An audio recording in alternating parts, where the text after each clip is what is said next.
তো হ্যালো বন্ধুরা, তো দেখতে পাচ্ছ তোমরা যে আজকে আমি সেলুনে এসেছি। তো বন্ধুরা, তোমরা সবাই জানো আর কিছুদিন পরে বিশ্বকর্মা পুজো। তো তার জন্য আমি আগে থেকেই চুল আর দাড়িটা কাটাবার জন্য সেলুনে চলে এলাম। আর বন্ধুরা, এখন যদি না কাটাই তাহলে পরে তাড়াহুড়ো লেগে যাবে, ওই জন্য আমি আজকে সেলুনে চলে এলাম। তো বন্ধুরা, আমার চুল দাড়ি কাটানো কমপ্লিট হয়ে গেছে।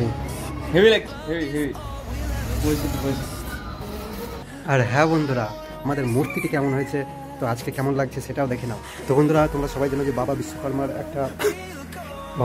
একটা মূর্তি বানাচ্ছি আমরা, তো তোমরা দেখে নাও। তো বন্ধুরা, তোমরা দেখতে পাচ্ছ আগের ভিডিওতে যেটা দেখিয়েছিলাম, তো তার থেকে খানিকটা ইমপ্রুভ করা হয়েছে। তো বন্ধুরা, তোমরা দেখে নাও, আস্তে আস্তে আস্তে ভালো করে ফিনিশিং দেওয়া হচ্ছে।